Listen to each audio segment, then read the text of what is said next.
3, 2, 1. Hey guys, this is Al. So I found the transmission dipstick. Did check the level, and the level's completely empty. The transmission level's bone dry. I hope it didn't cause any problems when I was running the car, because I have run the car for about, I don't know, probably an hour on and off. But in any case, I'm over here. I'm just going to start filling it up. I'll fill it up to the minimum level, because I'm guessing that the minimum level is the level when cold, and the maximum level is the level when hot. So I'll just fill it up to the minimum level and see what it does. It's obviously not moving at all. But let me start the engine so that I can start filling it up and checking the level.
So the next step,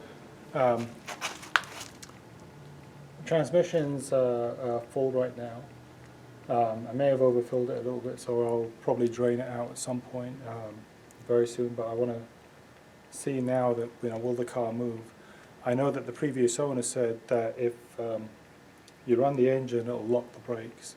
So if that's still happening, I don't expect it to move. Or I expect the brakes to overpower the engine, but I want to see if the rear wheels move. So what I'm going to do is get in the car started, and then we'll watch the rear wheels and see if they move. Okay.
So transmission seems to be working. Previous owner is exactly correct. So right now the car's not going anyway because the wheels are locked up. and the brakes are just locked up. So it seems like when the engine runs, the brakes are just locked up by themselves, and it's just not moving the car. So I tried to rev it, and you saw that the car squatted down. That shows you that, obviously the transmission was twisting the drive shaft. It just wasn't enough to overpower the wheels.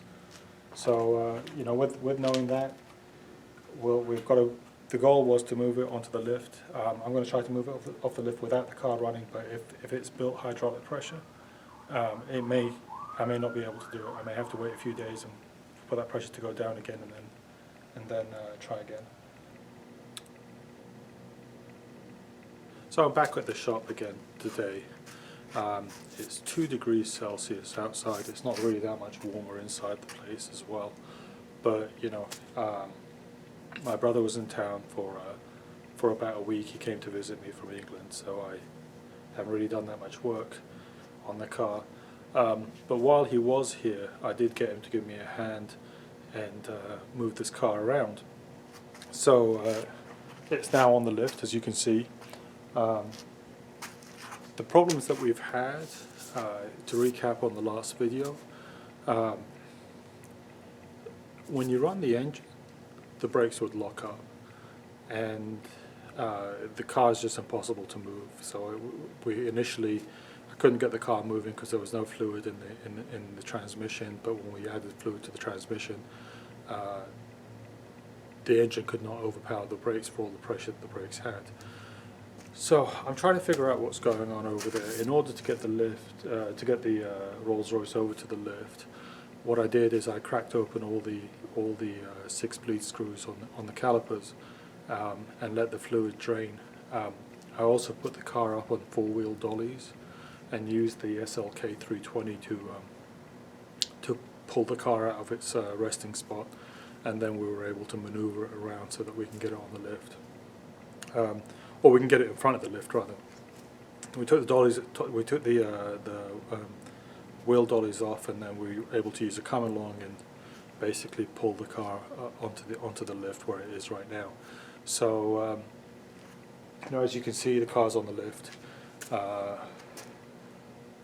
Next, what we know right now is that the brakes lock up while the engine's running.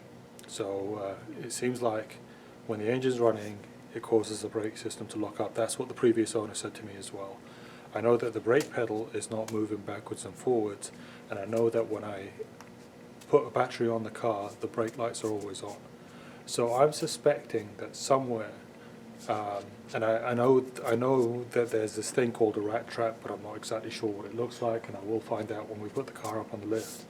So what I'm suspecting is that either the brake pedal is disconnected from that rat trap, and the actual trap is basically just locked into place, or something else is going on. So that's one thing that I'm going to try to figure out. I'm going to put the car up in the air, and I'm going to try to figure out what that is and whether it's all plumbed in together correctly and what it's supposed to look like. So that's the first thing. I'm going to also add some more brake fluid because the brake fluid's all leaked out of the car, and I'm going to see how it actuates by comparing what's going on to what's going on inside my Corniche. One of the guys that I talked to about these Rolls Royces, who I kind of bounce ideas off, suggested that I do this. Suggested that I basically stick a cell phone underneath the Corniche and pump the brakes and see how it all actuates, and then do the same for the Rolls Royce and see if it's, there's the connectivity, anything is different. So I'll be doing that.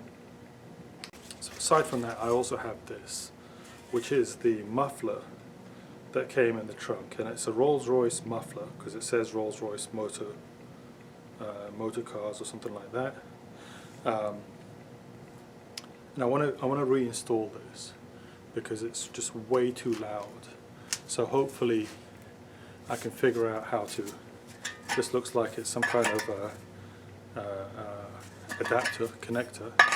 So maybe I can get this all welded all up, clamped up, whatever I need to do while the car's on the lift, make it run a little bit quieter, and see what else is going on.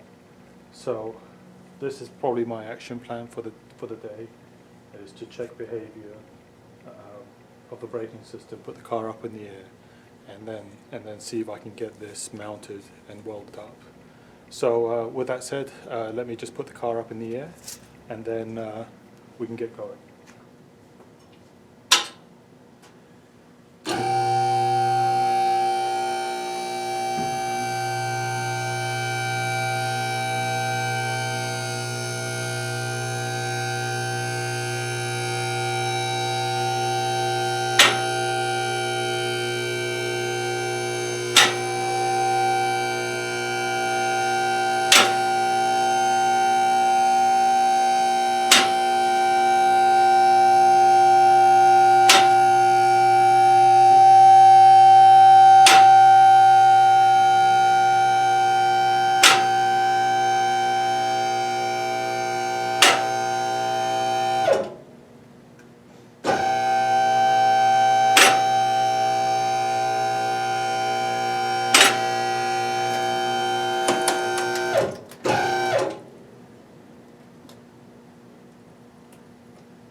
Alright, so I'm going to put the camera on pause for a sec and see if I can get myself set up underneath the car. Hey guys, so a couple of things. First things first, that exhaust is not going to be fixed anytime soon. As you can see, somebody bent the pipe on the exhaust coming out of the catalytic converter, so I'm going to need to replace that before I can do anything about this. I did tighten up all the brake calipers, and everything is good in that sense. Hoses themselves look pretty new actually. Well, I mean, I don't know how new they look, but they look okay. But the system is leaking a heck of a lot of fluid, brake fluid. You can see where it's eating up on that subframe mount and it's all wet. And you can see where it's running up against that frame rail, which I'm assuming is right underneath the main reservoir, and it's rolling all the way down to the rat traps down this frame rail. So that needs to be addressed. Brake pedal does look like it's attached to the rat trap, but I don't know what it's doing. So what I'm going to do right now is I'm going to lower the car, I'm going to crack the engine, and I'm going to try to put my cell phone underneath there so that you can see what's going on. So give me a second, and I'm going to drop the car back down again and see if I can get an idea of what's happening. Alright, thank you. Alright guys, so I've dropped the car down a little bit, plugged the battery back in, and I have my cell phone underneath the car so that we can see what's going on with the brake pedal. So right now what I'm going to do is I'm going to see if I can fire the car up and see what it does. So if you can see a little bit, let me turn the car around. You can see the car is up on the lift, but it's dropped down slightly, and there's right there, here's my drop light and the cell phone underneath one of those wheel dollies. So that's what we got. Give me a second, let me turn the camera around and I'll get it fired up.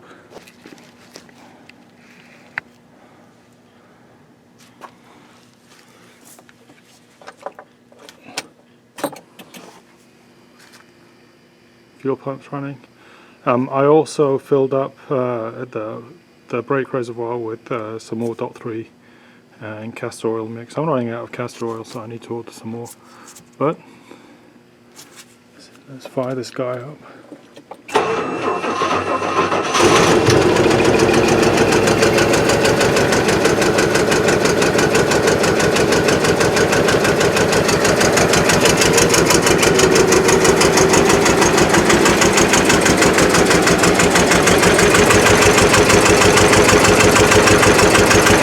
Alright, so now, while the engine's running,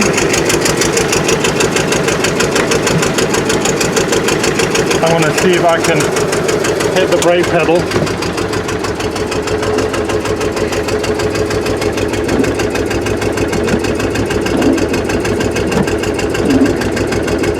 See what it does.